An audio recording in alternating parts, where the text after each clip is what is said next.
Hi everybody, I am Sarah with the trains, and you find me here today at Norwich railway station, ready to explore the history of one of the railway stations of Norwich.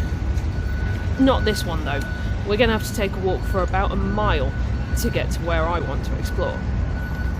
We're going to Norwich Victoria.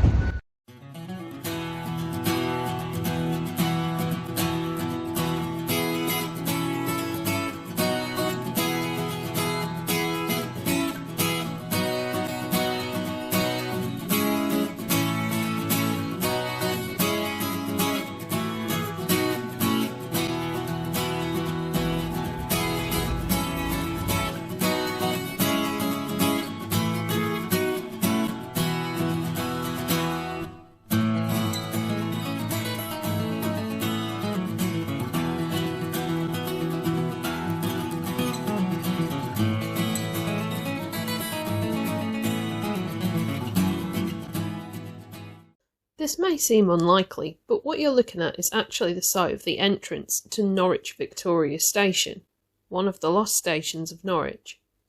The building we can see being demolished is Victoria House, commonly known in Norwich as the Marsh Building, referencing its use by Marsh Insurance.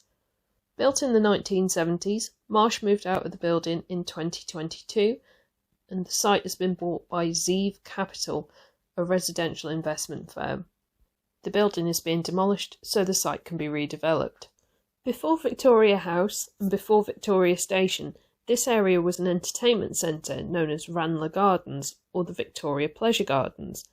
This included a rotunda known as the Pantheon that was capable of holding 2,000 people. It would ultimately become the booking hall for Victoria Station, and you can see the top of it in this postcard. During the Pleasure Garden era, however, it housed a circus operated by Pablo Fanque. You may know the name of this circus proprietor from the Beatles song Being for the Benefit of Mr. Kite. This song borrows heavily from the text on a playbill found in an antique shop by John Lennon.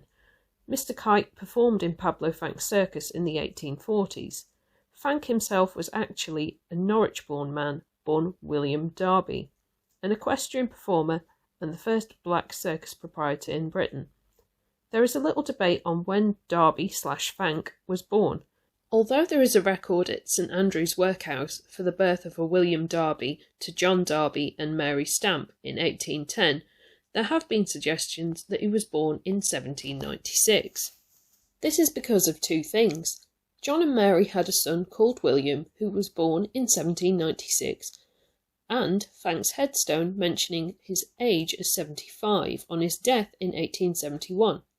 Here's the thing, the William born in 1796 is also tragically recorded as having been buried in 1797, so can't be Fanque. Not to mention that on 3 censuses Fanque's age matches being born in 1810. It wasn't unusual for parents to reuse names in this era when infant mortality was so high. The headstone still doesn't make sense though, as Fanque would only have been 61 when he died. Anyway, we're getting sidetracked. His family was thought to have lived on Burr Street in Norwich. He's first recorded as performing in Norwich in 1821, and a blue plaque has been placed on the wall near to where they would have lived, although I dare say that Burr Street looks considerably different now. When the Eastern Union Railway bought the Pleasure Garden site, they sold all the remaining circus fittings. Victoria was the northern terminus of a line to Ipswich, which began life as a plan for an extension of the Ipswich and Bury Railway from Hawley to Victoria, with a junction with the Norfolk Railway at Trowse. The plans were passed to the Eastern Union Railway in January of 1847, with work commencing near Lakenham, south of Norwich, on the 25th of February the same year. The line was opened in sections from the south, with the final section onto Victoria getting a formal opening ceremony on the 7th of November 1849, in spite of there only being one line of rails ready from Burston. Goods services actually began on the 3rd of December and passenger services on the 12th. In 1851, the link to what was by then the Eastern Counties Railway at Trowse was put in between Trowse Upper and Lower Junctions to the north of the 5-arch Lakenham Viaduct. Initially, Eastern Union locomotives weren't permitted onto the Eastern Counties line, so they had to run around their trains in order to propel them onto the Eastern Counties line, where an Eastern Counties locomotive would couple up to haul the train to Norwich Thorpe station.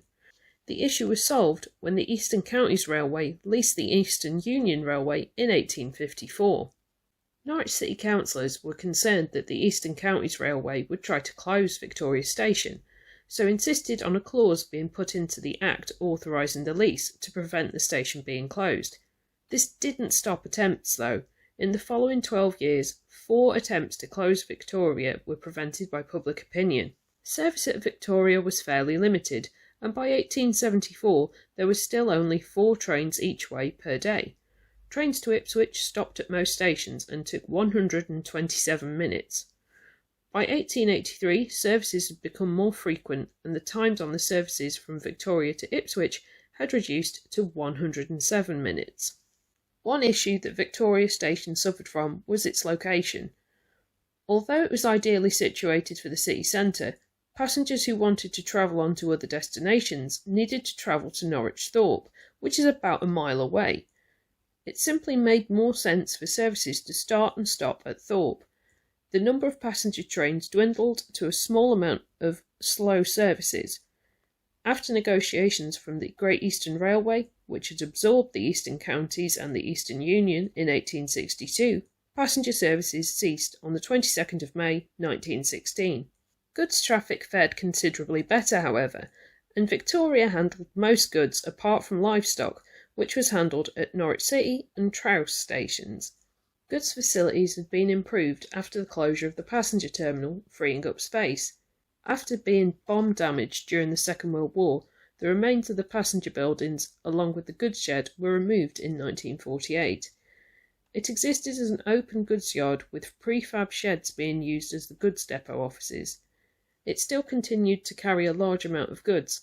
In 1958, Victoria handled 23,255 tonnes of goods, compared to the larger station of Thorpe, which handled 20,620 tonnes. Goods traffic continued until the 31st of January 1966, when the site was abandoned.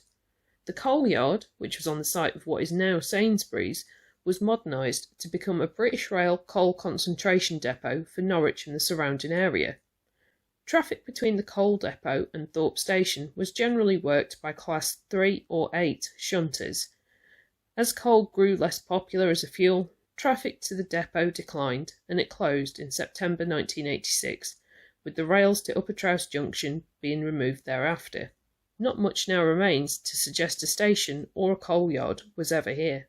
Now, as we walk along the road, we're actually walking along the old road bridge that carried Grove Road over the line.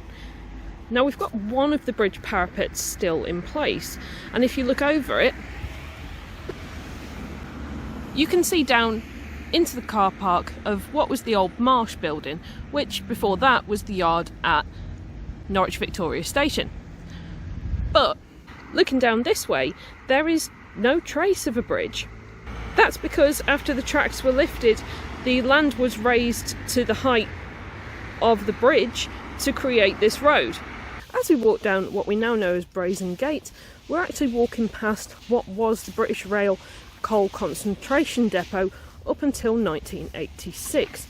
Now, as we get down to the bridge that carries Southwell Road over what was the railway line, there would have been a signal box down here where the line branched off to the left to go into the coal concentration depot. To the other side of the bridge carrying Southwell Road over the old railway line was a siding for a mineral facility, which has since been redeveloped into housing. The old track bed of the line into Victoria has since been transformed into Lakenham Way, which opened in 1999.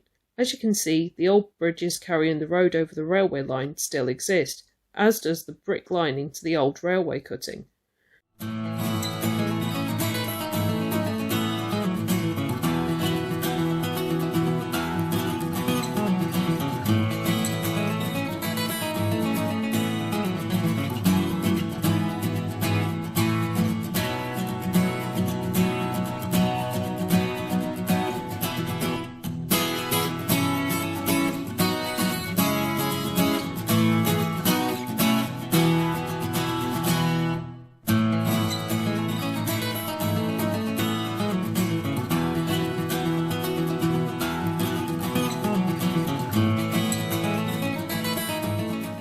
The footpath and cycleway ends at what was the junction of the Eastern Counties Railway and the line into Victoria. As you can see, the bridge over Sandy Lane is still in use. We have now reached the end of Lakenham Way and the end of this video. I hope you've enjoyed watching. If you have, please leave a like, a comment and subscribe if you want to see more from me. I will see you all next time for another railway adventure. Bye! As always, an extra special thank you to all of my patrons and channel members whose names are on screen right now, as well as all the people who donate to me on Ko-fi. I really couldn't do it without you. Norwich is such a curious little place. I just passed somebody who was on their knees with a trowel digging around, I assume foraging for some form of edible plant, otherwise just digging up weeds on Lakenham Way. Nothing wrong with either, really.